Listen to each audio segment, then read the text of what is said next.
We're back. Ladies and gentlemen, welcome to Sponsored Content. I'm your host.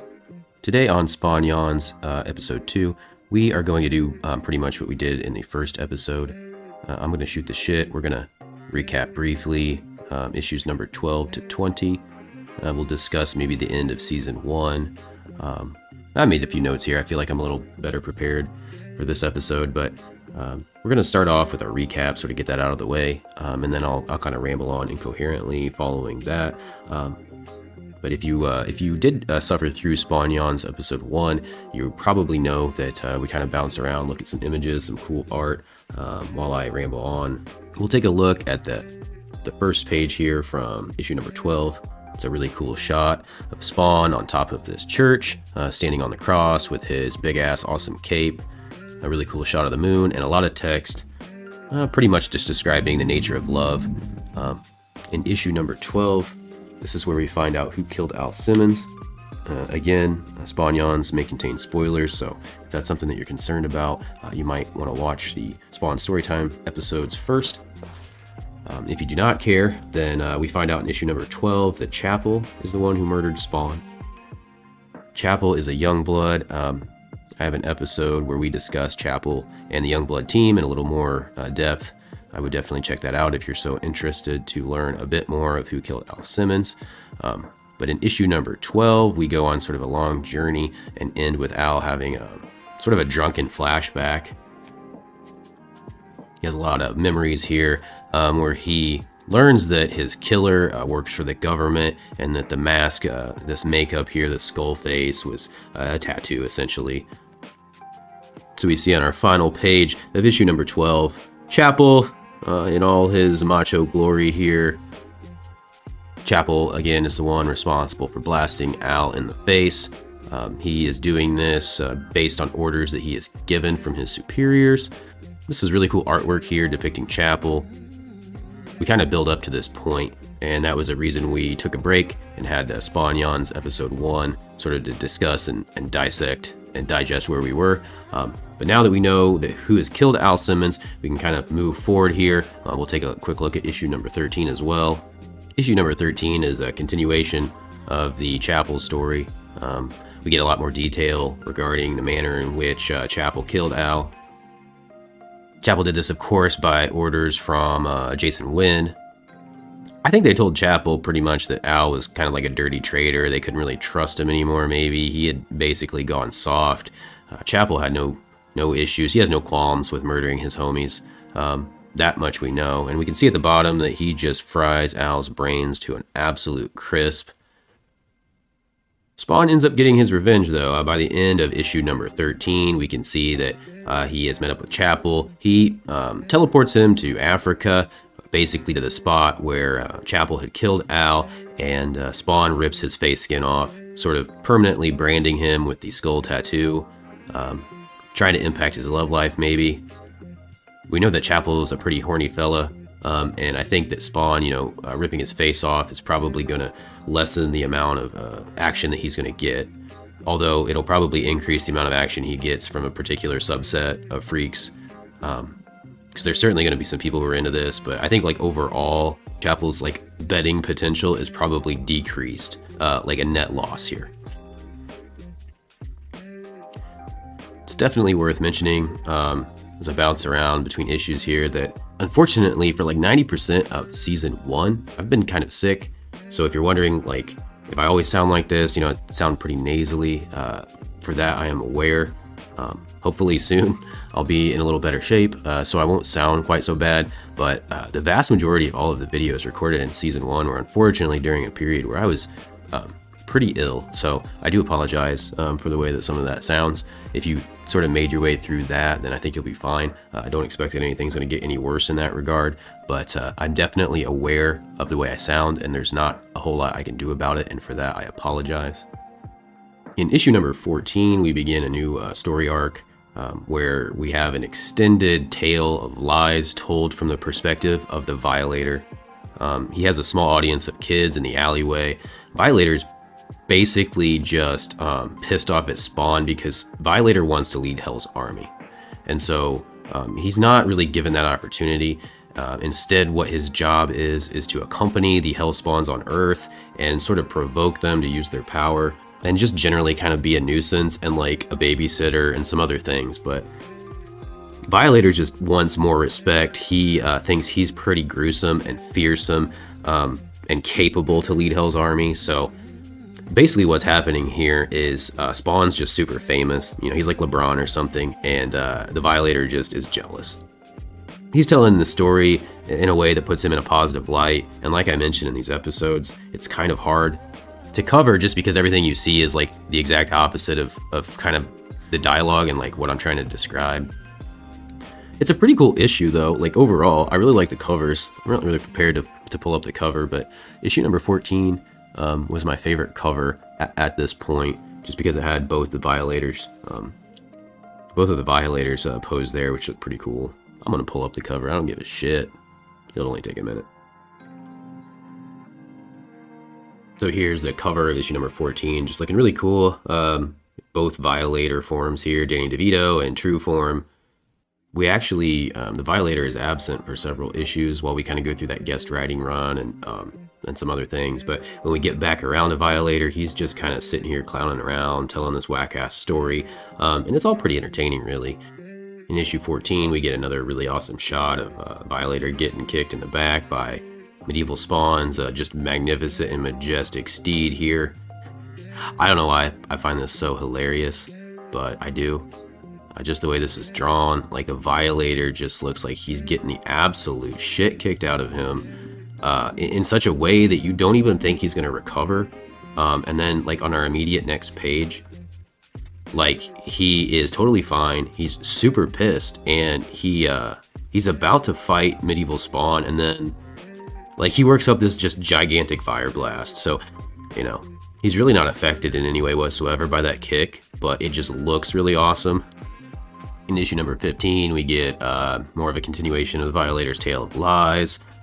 Issue 15 gives us this really like zombified and cool looking version of Medieval Spawn, holding his broadsword.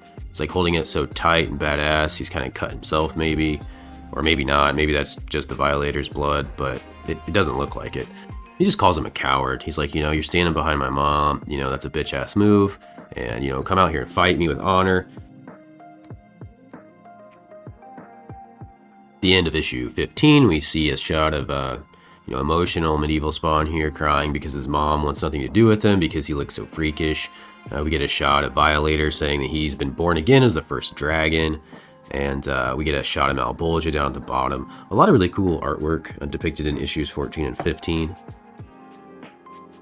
At the end of issue 15, Spawn has just absolutely had enough of everybody coming into his alleyway and fucking with everybody, and he claims this is Spawn territory at this point. So from here on out, we really see him aggressively sort of policing this turf. And also his bum homies are getting really comfortable with his presence and like his authority and his protection. So they kind of pivot to more of like a protected class in a way or something. Like their behavior sort of shifts around this point where they kind of know that Spawn has their back. Issues number 16, 17, and 18 are brought to us courtesy of guest writer Grant Morrison. In this story arc, we basically follow Spawn on a journey to find himself. We learn a lot. We learn a shit ton in these issues, actually. In issue 16, we get our first look at Simmonsville, which is basically like a hell on earth made up of Al's memories, and this is a substance called psychoplasm, which kind of takes the shape of your wildest desires and fears. And we see Heaven get really concerned about the power that Spawn has, so they're going to cook up their own heavenly soldier to send down. This soldier ends up being Jason Wynn. They yank him up into that orbital angel station in the sky for reassignment as the anti-Spawn. At the end of issue 16, we see for the first time in full illustration here, Anti-Spawn, formerly Jason Wynn. He has been imbued with the heavenly elemental fire and light, and he is sent down to Earth to battle Spawn. Another thing that I had mentioned in Spawn-Yon's episode 1 was potentially, we could cook up a more interactive format in some ways. I'm not really sure what that means exactly, but I was thinking potentially of moving the Spawn Yawn series to Twitch and recording it there and uploading it back to YouTube just to give, the opportunity for some interactivity in terms of like, comments and whatnot. That's something that might happen in an attempt to interject, more interactivity here. If I can do Spawn Yawns there and then bring it over to YouTube, it might just give people a forum to make comments or ask questions. Maybe pop in, say, I like what you're doing, that's great. Or, you suck, your ass, like quit doing this, whatever. Just to give people the opportunity to express their feelings. That might be something that we could do.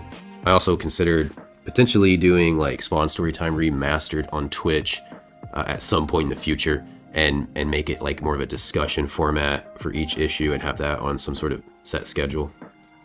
But anyway, issue 17 gives us this really badass cosmic metal like looking version of Mount Bolgia. He's holding the earth in the palm of his hand. He looks like he's from an 80s hair band or something, maybe like Megadeth or similar.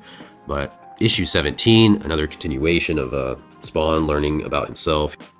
Issue 17 brings us our epic battle between Anti-Spawn and Spawn. Anti-Spawn pretty much whoops up on Spawn from the get-go. He's like newly cooked and fresh. He doesn't really understand his power capacity or limitations yet, so he comes in really hot and just starts beating the shit out of Spawn. We see Spawn in like the worst shape we've seen him so far. He's basically bleeding out. His costume is jacked up as well. But in issue 18, we see Spawn's bum homies sort of repaying the favor, and they're there to watch Spawn's back, which is pretty awesome. Like, to have people there for you. That was kind of why he's taken home in the alleyway, because they were kind of like looking out for one another. We get this sweet ass shot of Spawn here with his Barakoom all over Anti-Spawn's ass. Just a sweet ass like shot of a major like green powered uppercut. So Spawn kicks Anti-Spawn's ass and sends him back to heaven. They are like, okay, this is a test run, so we expect to see Anti-Spawn again sometime in the future.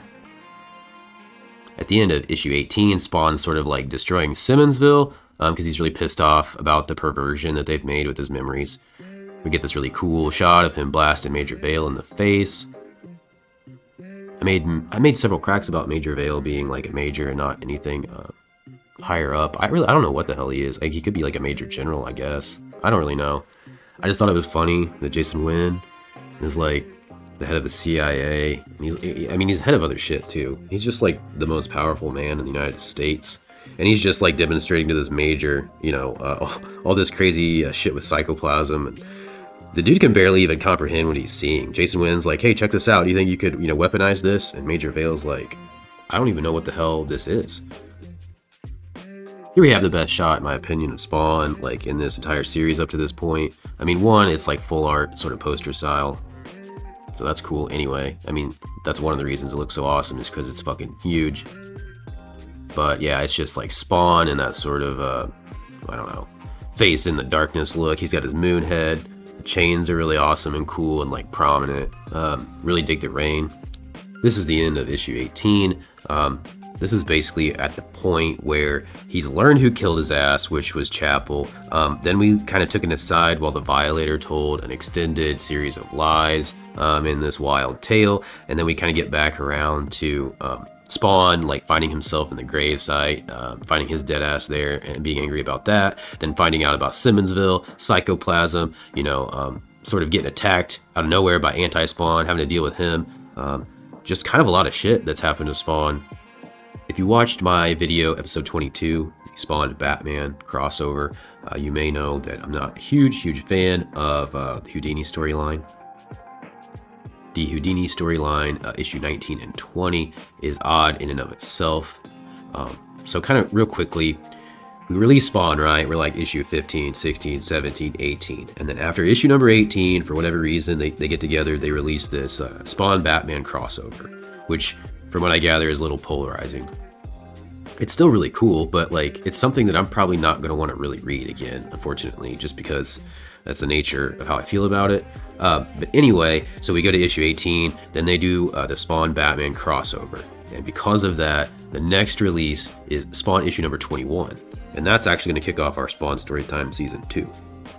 So issue number 9, it's so fucking hard to even explain this. Issue number 19 was released between issue 24 and 25, and then they released issue number 20 between 25 and 26. So if you can follow that, you might understand that they kind of like put this Houdini shit as a bookend around issue 25, and they had to do this because there was an outcome in the Spawn Batman crossover, which we've seen at the end, that is relevant to continue forward with this story. Anyway, I'm not a huge fan of issues 19 and 20 or the Spawn Batman crossover. That's how we ended season 1. I try not to bring any negativity into my videos, but I just thought it was worth mentioning since it was kind of the last 3 episodes of season 1. I just wasn't super stoked to cover them because I didn't think they were all that amazing. But it's still like pizza, right? I mean, Spawn to me is pizza. It's all pretty good. Some is better than others. Some is fucking amazing. Some, is more of like a day after, like next day morning pizza. But maybe that's what Houdini is. Houdini's like leftover, like college 3 a.m., $8 pizza. But the Houdini storyline, that pretty much brings us up to current. Houdini basically shows up out of nowhere to explain to Spawn how to use his powers better and more efficiently. Houdini's like an agent from another dimension. He's been sent here on a mission to corral Spawn, but Houdini doesn't really know why. He's kind of helping Spawn out and also kind of getting him into position to destroy him, I guess. It's like a visually sort of striking issue, I suppose. It almost, in a way, is like similar to issue 10, where it seems like it could almost stand alone without like a huge impact to the story, at least the story so far. We definitely see relevance in that Spawn learns how to use his powers, like how to harness his power a lot better than he had. So Houdini is definitely a beneficial introduction. He has created this awesome Rolls Royce out of thin air that Spawn gets to drive around in. Spawn takes a liking to this Rolls. He really wants to put it in his collection. Now that he can like manifest stuff, he might be trying to live a little bit more flashy and flamboyantly than he had been before. Certainly in the alleyway, I don't think there's any reason to like sleep in a dumpster if you can manifest like this $1 million Rolls. I think Houdini is an interesting like historical figure. As I mentioned in that episode, if you don't know who Houdini is, I left a link in that description. I'll probably throw it in this too, just for kicks. But you might want to check him out. He was a real person, and he did some kind of neat shit. I don't know his whole life story, so if he did something really like messed up, don't come at me and say like, oh, this dude, this sponsored content, he just loves Houdini. Like Houdini was a wife beater. I don't know his backstory. I just know that he was like an illusionist and a magician. So if you want to check that out, by all means. If you don't, then, I'm not your mom. In issue 20, we see Spawn save Terry from almost certain death. These Soviet jagoffs kind of have everyone held hostage right now with their atomic bomb. But Spawn leaps in front of these bullets, saving Terry. It's really, really amazing the amount of love that Spawn has for Wanda and the lengths that he goes to express that love. He's saving Terry's life here. He was just upset like a couple issues ago, about basically Terry and Wanda together. Spawn gave her that sweet ass memory, right? And then he had to watch them kind of go to bed together. So Spawn's just tortured on like a daily and hourly basis. But, Spawn is just a story about love. It's basically like Romeo and Juliet or something, but like for an edgy modern audience. And anyway, he saves Terry's ass. So that's just really noble. And that pretty much brings us up to current. I mean, I don't think I'm going to pull up any shots of the Spawn Batman crossover in this video. I would definitely go check that out, but I'm going to refrain from like rehashing those same images here. Pretty much we get Spawn and Batman on a mission, not together, but then together and not together. Batman is just being kind of a dickhead the entire time. Spawn is really trying to kind of bridge the gap there and sort of like, break the ice and maybe, make not even a friendship, but more of an acquaintance, and Batman doesn't want anything to do with that. And then as we'd seen at the end of the issue, Batman just straight throws a batarang right in Spawn's face. A real cheap shot, because as we saw previously in that same issue, or that same one shot, Spawn was totally capable of sort of deflecting the batarangs, and that really wasn't an issue for him. But the way that Batman approaches this with, one, he leaps down out of nowhere, blasting Spawn in the kidneys like a bitch. And then now he's like throwing this batarang in Spawn's face. And so, I'm a big fan of Batman in like his own universe. I really don't like, this version of Batman. I'm not going to wax on about that. There's a lot of opinions regarding the Spawn Batman crossover. But my personal opinion is just that not really a fan of the Batman in this version. I think he starts off okay, but his interaction with Spawn is just like leaves a lot to be desired. I feel like it was a missed opportunity, and it's not like they have to be like best homies and go on adventures together and hang out like on the couch and watch TV together. But it would have been nice maybe if they could have like teamed up in a way that was more believable, because this shit here, like, if I were Spawn, I would have just snapped Batman's neck and moved on. But I digress. So now we're kind of nearing the end of Spawn Yawns episode 2. I actually think that this format is not as good as the first episode. Maybe having a little bit more freedom to meander about as I cover the issues is better. Maybe having the issues covered right up front is not the way to go. One, I just wanted to say thank you. Thank you to everyone who stops by to watch these videos. Thank you if you're liking them. Thanks for your comments. I also want to take a moment to thank people who make this even possible. So I wanted to extend a very heartfelt thank you to my wife, who allows me to delve into this project and sort of gives me the time that I need to produce these videos for you, because with all the other responsibilities that I have, I have to carve out some time to be able to do this. And my wife is so graciously allowed me to do that. So I just wanted to say thank you to my wife, whom I love very much, and also my young daughter, who some of you may have heard at the end of some of the more recent videos with her trademark Boom Shakalaka.